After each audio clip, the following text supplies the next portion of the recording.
Preste bem atenção. Esta é a história da sua vida. É a história do seu país. Um país que nasceu sem querer num berço de violência. É a história de um povo, ora heróico, ora covarde, ora revoltado, ora passivo. Esta é uma história de dinheiro, de poder, de ganância e corrupção. A história de fachadas, propinas, esquemas, influências, de bilhões, prisões e delações. É a história dessa tal República de Curitiba que quer dar exemplo e mudar o seu país. É uma história de poucos heróis e vilões em demasia.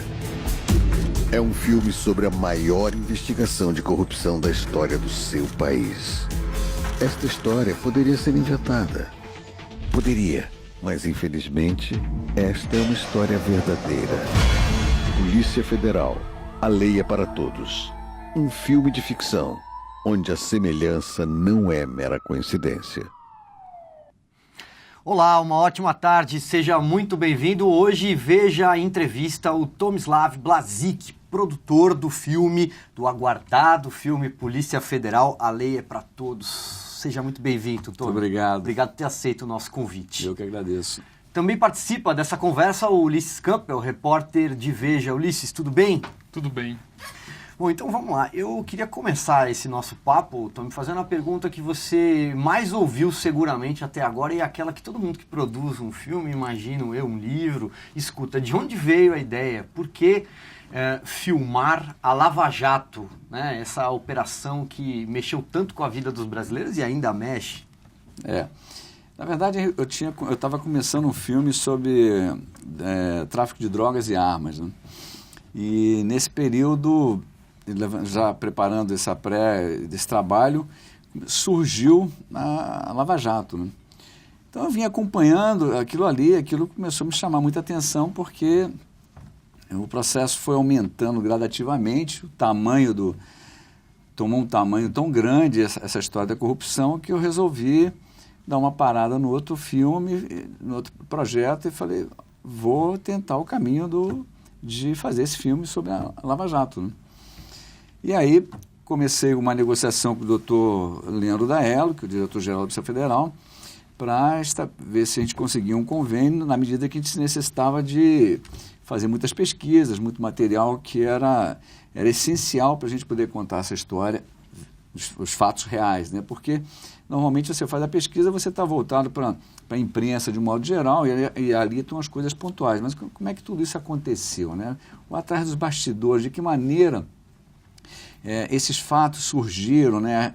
As dificuldades operacionais dos delegados, dos procuradores, enfim, do juiz, quer dizer, precisava chegar a isso, né? Então, o primeiro momento foi tentar estabelecer esse acordo, foi quando a gente conseguiu, né? E aí começamos o trabalho com os delegados da Lava Jato em Curitiba, né? Esse trabalho demandou aí quase um ano e meio de pesquisas constantes, idas e vindas do roteirista, do diretor, dos pesquisadores. Ao mesmo tempo também o livro, né? Porque o filme está baseado no livro, que é uma trilogia, né? O projeto é uma trilogia. O livro, ele veio nesse processo um pouquinho antes, até mais do que a gente. O livro vai ser escrito, inclusive, por um dos colegas de vocês, que é o Carlos Graelli. Ah, sim, o livro que será publicado. Será publicado. No livro Não. Ainda, né? E a Ana Maria Santos. Sim. Esse livro vai ser publicado pela editora Record, ele vai ser lançado antes do filme, né? Ele já está na fase final, já está basicamente terminado, está na questão das revisões, né? E ali nós começamos toda essa pesquisa para nos aprofundarmos na história inteira.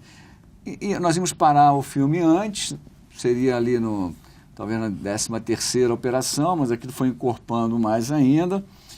Reestudamos o processo e resolvemos parar na 24ª operação. Agora, Tommy, você apresenta o filme como uma ficção baseada em fatos reais.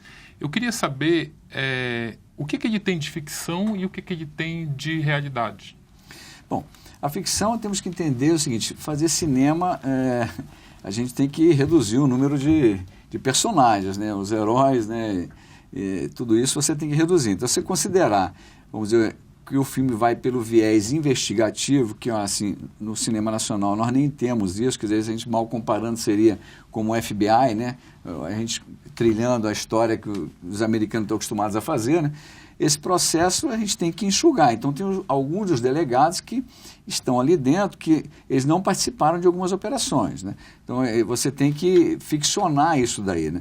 Não dá para colocar todos os delegados dentro do mesmo escopo, porque não tem esse espaço para isso, né? O público não iria entender também a história, né? Então, você acaba ficcionando, até porque os nomes estão ali. Então, um exemplo clássico, assim, o delegado coordenador, doutor Igor, né, ele não participou da coercitiva do ex-presidente Lula. Quem participou foi o delegado Luciano, né? Mas ali a gente teve que, enfim, condensar isso e trazer para o doutor Igor como sendo o personagem que participou. Vocês criaram um personagem que é delegado, que representa todos os outros, é isso, né?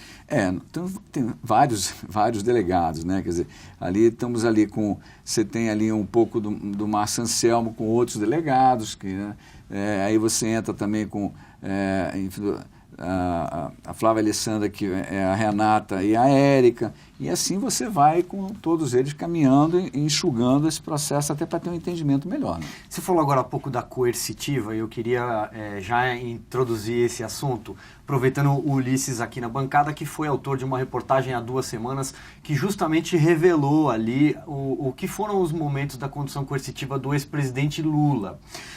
Como é que foi, do ponto de vista de cooperação, obter essas informações ali com a polícia desse momento da coercitiva? Vocês tiveram acesso a imagens, isso é permitido, é legal, não é? Como que funciona esse trabalho de cooperação? Não, assim, o acesso a imagens não, né? A gente teve acesso pontuais a situações com relação a essa coercitiva. Os atores passaram por um treinamento o tempo inteiro, cada um desses atores com os delegados, então onde o diretor ele enfim, preparou todo um questionário junto com os roteiristas, e ali era feito junto com os policiais ali uma troca de informações, momentos de interpretação para eles entenderem como é que esse personagem estava reagindo. Então, isso daí foi um processo de interação durante muito tempo, né? Foi um trabalho assim, desgastante na medida de que a gente precisava entender tudo isso, porque a gente não tem como também entrar nas investigações que são coisas que são sigilosas, isso é impossível. Evidentemente que a Polícia Federal não vai mostrar isso, né? Mas como aconteceu, a história como aconteceu, quer dizer, os fatos em si, sim, isso nós pegamos os fatos, os problemas que tiveram, né, para poder enfim, se depararem com uma operação, quer dizer, como você deflagrar uma operação, o que acontece para deflagrar tudo isso, quer dizer, antes de tudo isso, são planejamentos e mais planejamentos, e aí fura o planejamento por N razões, né? Um delegado que passa a ter problema também pessoal com o pai dele que fica muito doente, né? E isso são dramas que estão no meio da história que o público não tem esse conhecimento, quer dizer, não é tão simples assim, né? Voltando para o vídeo da condução coercitiva do Lula, que também é um pedaço ali da Lava Jato que o público não tem conhecimento. O vídeo, que eu assisti o vídeo inteiro, ele mostra o ex-presidente Lula sem qualquer filtro. Ele chama ali uma porção de palavrões, ele tem uma reação ali muito enérgica com os investigadores que bateram na casa dele às 6 da manhã. A dona Marisa também teve ali uma reação bem peculiar. Eu queria saber o seguinte, essa cena, ela vai ser bem aproveitada no filme? Vocês vão mostrar o Lula, por exemplo, chamando aquele monte de palavrão que ele chama para os policiais, a ameaça que ele faz aos policiais de que vai voltar a ser presidente em 2018? Como isso vai ser tratado no filme? Não, a gente vai procurar buscar toda essa realidade, sem dúvida nenhuma, né? Não sei te dizer se ela toda vai estar ali, porque hoje um filme, já estamos com 2 horas e 10 de filme, né? Que é longo, né? É longo, o cinema nacional não tem esse padrão, né? Então, isso tudo ainda nós vamos ter que deixar chegar um pouco mais na frente para, na hora da edição, a gente trabalhar um pouco melhor isso, para que o filme possa ter, enfim, de ser um entretenimento, não ficar um filme chato, né?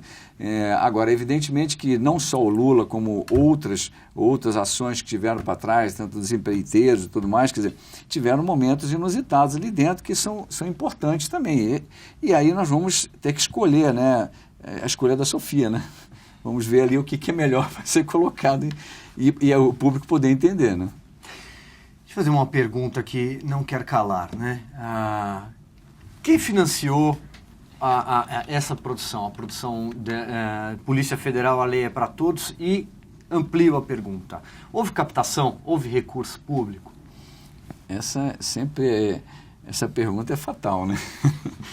Não. Por isso eu já disse que era a pergunta que não queria calar. Então, a captação, assim, no primeiro momento nós demos entrada na Ancine para fazer a captação via recurso da Lei Audiovisual, que é o normal no cinema nacional, enfim, não tem nada de anormal. Eu tenho outros filmes que a gente faz com a Lei Audiovisual.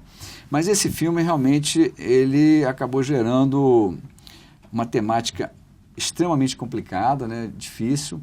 Então, nós resolvemos abortar isso daí. Nós baixamos na Ancine o projeto, né, da Lei da Audiovisual e caminhamos para buscar recursos para o dinheiro bom, né?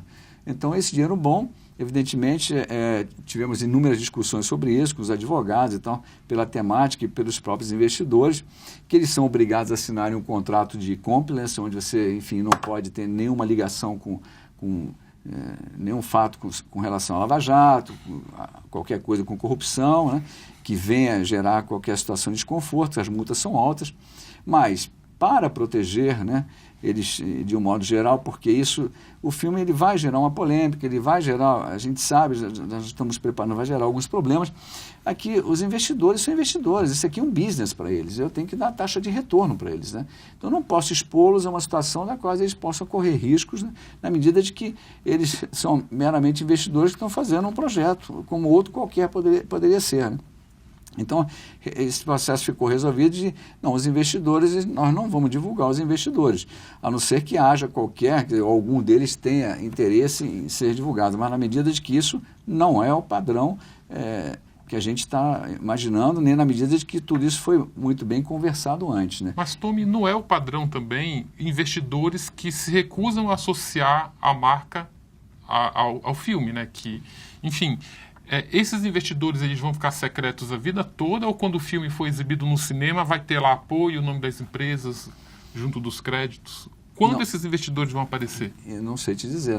Agora não é ainda, nós nem estamos pensando sobre isso. Agora o foco é terminar o filme, preparar o filme. No momento do lançamento a gente vai ver todas as estratégias que a gente deve trabalhar, né? Num dado momento, as filmagens chegaram a ser interrompidas. E naquela época surgiram notícias, notas aqui e ali, de que você teria sofrido algum tipo de ameaça, algum tipo de pressão. Chegou a circular a informação de que advogados, até do ex-presidente Lula, estariam tentando paralisar as filmagens. O que tem de verdade e o que tem de não verdade na interrupção dessas filmagens num dado momento no ano passado? Até meu amigo Ulisses veio me dar umas notícias que eu desconhecia, né? Os advogados do Lula, enfim, estavam nos interpelando. Não houve isso, né? Assim, a gente tem que entender que sempre tem o lado acerbado de uma parte e da outra, né? Então, isso faz parte, até a temática gera isso, né? Então, não tem jeito, né? Agora, paramos por uma questão estratégica. Nós começamos a filmar em Curitiba. A gente presenciou a nossa produção, a gente presenciou o tamanho das situações que estavam sendo envolvidas da produção e resolvemos dar uma parada estratégica para dar uma rearrumada que a gente sentiu que poderia ter problemas lá na frente pelo tamanho do tamanho da produção efetivamente, né? Então, mexemos algumas coisas também no roteiro para poder enquadrar um pouco melhor tudo isso. E isso deu a parada. Então a equipe ficou parada, não houve dispensa da equipe, né? Eles continuaram efetivamente. Isso nos atrasou, né, no nosso cronograma, mas continuou normalmente, sem problema nenhum. Voltamos à normalidade, vamos terminar o filme agora, no dia 28 de fevereiro. Então, Agora tem como você bloquear o telecorredor, os boatos, você não tem como, né? Tivemos agora recentemente um fato inédito, né, da questão o Ulisses sabe disso, né, do Eike Batista quando foi preso, que de repente parou a nossa produção lá porque o investidor é o Eike Batista. Olha, nem conheço o Eike Batista. Quer dizer, E o Eike vai estar no filme com o personagem de uma dessas... Não, nesse filme não. Não, num dos três. Pode ser que na trilogia, né, ele esteja, né? Um bom momento então para perguntar, vamos lá. O filme, como é que começa o Polícia Federal e até onde ele vai? Até essa primeira parte, já que a ideia é trabalhar com uma trilogia, sim, né? Sim. Então, onde é que ele começa? Em que momento e onde ele é interrompido? Essa primeira parte. Ele começa... um pouco, explica-se um pouquinho a questão do Banestado, né? Da prisão do Youssef, que naquele momento ninguém sabia até então o que era, porque foi um carregamento de drogas. Aquele do caminhão de palmito lá atrás? Isso, caminhão de palmito. Ali é que surgiu toda essa questão. Eles foram levantar, investigar isso, se depararam com, enfim, com um dos personagens da Petrobras, né, que estava envolvido, porque que ele ganhou uma Land Rover, né? Então, e aí foram começar a puxar esse fio, aí veio pendurado uma série de outros, e aí tomou o vulto que tomou. Põe série nisso. Põe série nisso. E aí ele vai até onde, essa primeira parte? Vai até a 24ª operação, que é da coercitiva do Lula. A gente passa um pouquinho, na verdade, da 24ª. O filme termina ali, eu cheguei a ler isso também, o Ulisses já informou, quando o Lula é nomeado ministro, é isso? Tem... Tentativa, né? Porque ele não chegou a ser... Não, houve ali mais ou menos essas são as últimas cenas do filme. Aqueles áudios, a gente avança um pouco mais ainda, tem um pouquinho mais ainda. Tá. Bom... E termina com... Não, eu não sei... A última cena. Para ser sincero, não estou lembrado para você agora, porque a gente fez algumas opções e a gente vai decidir isso na edição. O diretor, o Marcelo Antunes, ele tinha comentado que talvez o corte seja brusco, semelhante ao que ocorre na trilogia do Senhor dos Anéis. Isso é uma possibilidade. A gente tem que conversar sobre isso, mas, assim, com toda a sinceridade, nós ainda não... fechamos essa questão. Pode terminar que nem uma novela, né? Próximo capítulo. Eu queria aproveitar, desculpa, eu queria aproveitar o seguinte, o filme também você comentou, o diretor comentou, o filme é os bastidores da operação, os bastidores da investigação e o próprio nome diz Polícia Federal. E ali, o bastidor dessa investigação lá atrás, ela tem uma polêmica que rendeu assim muito no noticiário, que é a instalação de um grampo clandestino na cela do Alberto Youssef, que acabou virando uma investigação dentro da própria polícia, onde os próprios delegados foram investigados e tal. Esse bastidor polêmico, ele vai estar retratado no filme? Não.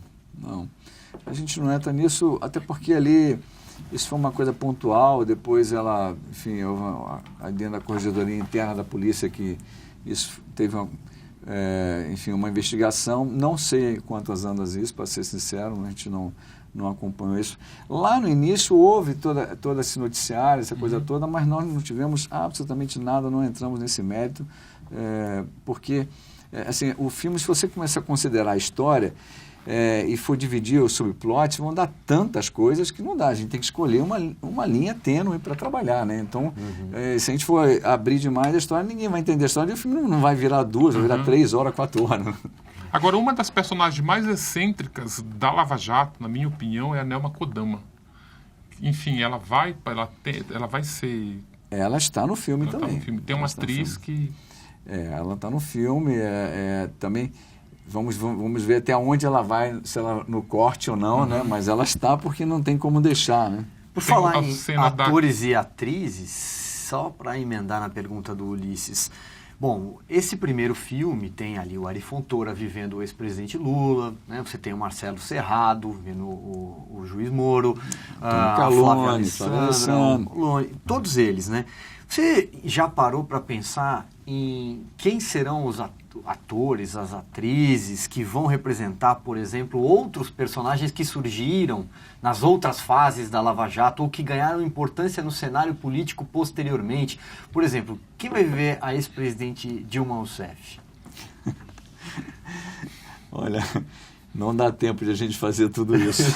É impossível, né? Mas sem dúvida, muitos personagens interessantes. Falamos agora há pouco do Ike Batista, né, que ganhou uma grande relevância depois. A ex-presidente Dilma, Eduardo Cunha, ex-presidente da Câmara, né? Tudo isso está no processo nosso de pesquisa, né? Já tem uns atores no radar ali. Não, você tem assim, todo mundo põe no radar, essa que é a verdade, né? O cinema é mais ou menos a história do técnico de seleção, né? Todo mundo entende, todo mundo já dá seu pitaco e já nomeia alguém para aquilo ali.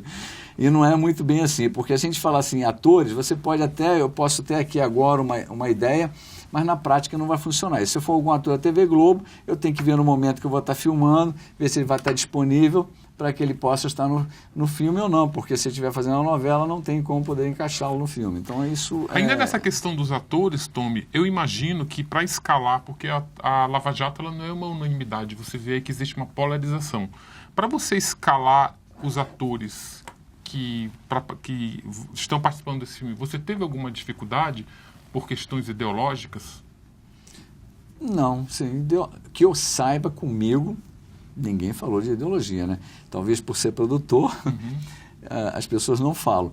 Nós tivemos, sim, dificuldade com a agenda, então é um negócio super complicado, porque você fechar um casting desse tamanho, assim, você tem que, a consulta vai e volta junto a gente, a TV Globo, então a dificuldade é grande. Agora mesmo nós estamos finalizando o filme, mas temos alguma dificuldade com os atores que nós atrasamos a filmagem. Por exemplo, Antônio Calone, João Baldasserini, já estão começando o trabalho de uma novela e nós, finalizando o filme, algumas datas começamos a ter problemas. Lógico que a prioridade é a TV Globo, mas agora, graças a Deus, já está na fase final. Mas por isso que não dá para você ter aquela imaginação antes, né? Você pode até pensar no ator, mas assim, ele só vai acontecer no momento que o projeto for entrar em pauta e ser executado, porque antes disso... Ninguém recusou por questões ideológicas? Que eu saiba, não. Aí eu teria que consultar a minha produtora de elenco, mas assim, ninguém me trouxe nada que fosse... que criasse essa situação. Né? Também imagino que já se sabe quais são os atores que são petistas, tucanos, você já foi já? Olha, eu não fui porque isso não é meu papel, eu tenho que delegar, né? Então aí tem a minha produtora, a produtora de elenco, enfim, eu passo para eles e junto com o diretor, com o Marcelo, né, que está junto comigo, acaba tendo que... o Marcelo faz a decisão final enfim, ele que decide isso aí, mas é evidente que a gente troca informações aí. Mas assim, a gente não pode pensar questão ideológica, até porque o filme não tem esse viés. O filme é totalmente apartidário, quem for ver o filme vai ver claramente isso. A gente não está lidando com questões políticas. Tem situações de diálogos que você acaba tendo alguma coisa ou outra politicamente dentro do diálogo, mas ele não traça nenhum rumo político, absolutamente. Traça, sim, na operação, algumas preocupações que os delegados tinham em alguns momentos, enfim, é isso, mas politicamente é zero, não tem nada. Você antecipou nessa resposta o que seria uma pergunta seguinte minha, que era o quanto vocês se policiaram nesse sentido, de falar, não estamos fazendo um filme contra o PT, não estamos fazendo um filme para dizer que o ex-presidente Lula foi o maior corrupto, o presidente mais corrupto e etc., e que o governo do PT operou o maior esquema de corrupção, toda essa narrativa, vamos dizer assim. Quanto vocês se policiaram para isso? Muito. Passamos por muitas revisões de roteiro. Vamos filmar de novo, isso aqui não está legal. Algumas coisas o diretor acaba mudando, o Marcelo muda na hora quando sente que está dando alguma conotação, ele tem essa sensibilidade, né? Aquela parada estratégica antes também foi porque nós observamos algumas coisas que poderiam estar tendo interpretações políticas, tivemos que correr para fazer essas mudanças. Então, tudo isso... o tempo inteiro está se policiando, quer dizer, se tomando conta para não ter isso, porque nós já vimos sofrendo de uma certa forma, naquele primeiro momento, sempre uma interpretação, olha, não, o filme enfim, é porque é o PT, não tinha nada disso, hoje está desmistificado tudo isso, né? Tudo que está acontecendo, e o filme mostra claramente isso, que não é o PT, assim, são inúmeros partidos que estão envolvidos. Então não temos aqui nada com conotações políticas. É um entretenimento, né, que as pessoas vão lá para ver um filme com uma biografia de fatos reais, né, ficcionado. Esse é o mote do filme. Mas no próprio teaser que a gente exibiu no começo, diz ali que a semelhança não é mera coincidência, é entretenimento. Mas olha, temos que dizer o seguinte, há de se julgar que é a maior corrupção do mundo.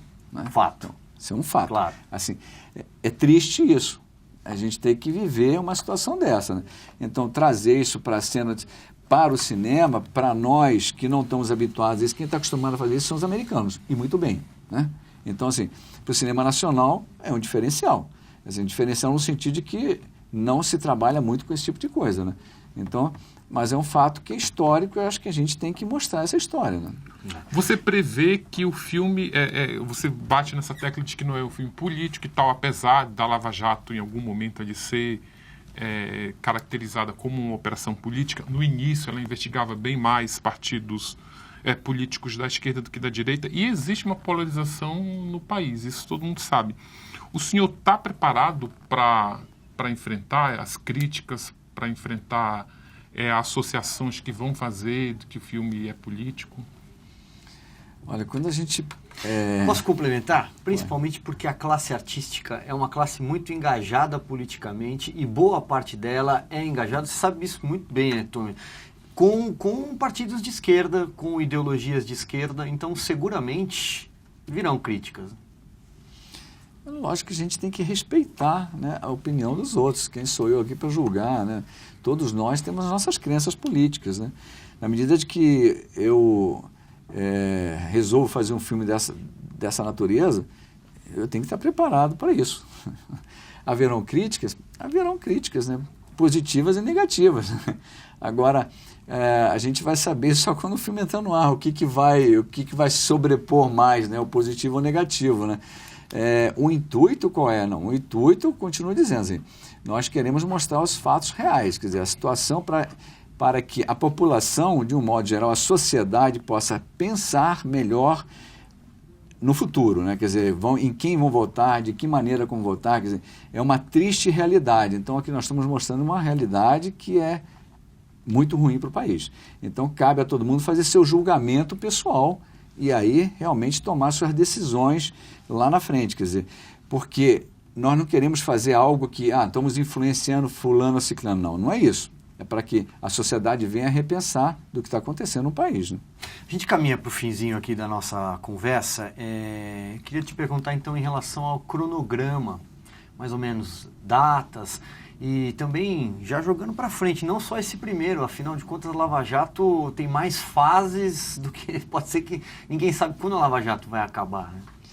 Então, aliás, eu torço para acabar o quanto antes, porque aí eu vou pensar como cidadão brasileiro, né? Isso daqui, como o doutor Sérgio Moro fala assim, a experiência diz os mãos limpas, né? Uma hora tem que acabar, porque senão as coisas não se resolvem, né? E é ruim para o país, para a economia, para tudo isso. Então, de um modo geral, eu, como pessoa física, torço que isso acabe, né? Agora, o segundo filme a gente já está realmente no trabalho de preparação, de pesquisa, enfim, já começamos isso. Esse cronograma nós estamos montando ainda, não posso dizer ainda, enfim, qual vai ser essa data, porque precisamos agora ficar focados no filme atual. O nosso filme é um blockbuster, quer dizer, por mais de 1000 salas, com os dois principais distribuidores, a Downtown Filmes e a Paris, né, já planejados para entrar na primeira semana de julho desse ano, né? Então nós vamos terminar o filme agora, é uma corrida contra o tempo para podermos finalizar o filme, para poder entregar aos distribuidores e ao mercado, né? É verdade que o juiz Sérgio Moro pediu para não ser citado no filme? Não é que o juiz pediu, não houve essa conversa com relação a isso, não. De novo fica sempre os bastidores, né? O que a gente tem que pensar é o seguinte, da mesma forma que nós estamos ficcionando os delegados, né, os procuradores, que são, enfim, inúmeros deles, o Deltan, Daniel, o Carlos Eduardo, e assim vai, uma série deles, o juiz só tem um, né? Agora, a gente tem que pensar que existem outros magistrados no país, né? Então, a figura, evidentemente, do Dr. Moro é uma coisa que marca, não tem como dizer que não vai marcar. Mas, em respeito ao processo, de um modo geral, de todos os juízes, nós não estamos usando o nome deles, estamos usando o nome juiz, né? Quer dizer, um juiz, aí as pessoas, enfim, identificam ou não, mas o que nós não queremos é criar situações que ficam pontuais da mesma forma como foi falado aqui, vocês estão indo para algum viés político. Não, não é viés político, mas a gente tem que pensar em tudo isso, né? Existe uma pessoa física, que é o Dr. Moro, pessoa super séria, né? Evidentemente tem outros juízes trabalhando, temos no Rio de Janeiro o outro juiz que é o Marcelo, o Dr. Marcelo. Em Brasília, o Dr. Vadisney. Exato, em Brasília, quer dizer, então são outros juízes que também estão envolvidos nessa operação. Há de se considerar que eles também estão, né? Então é melhor deixar o nome juiz, né? Pois é. Muito bem, quero agradecer mais uma vez aqui ao Tomislav Blazik, produtor do filme da Lava Jato, Polícia Federal, a lei é para todos. Agradeço imensamente por estar aqui, a você, ao Ulisses, enfim. E convido o público para, quando for lançado o filme, todos assistirem, né? Muito bem, obrigado, Ulisses. Obrigado também. Muito obrigado pela sua companhia, obrigado pela sua audiência e a gente se despede com mais um teaser do filme Polícia Federal, a lei é para todos. Até mais.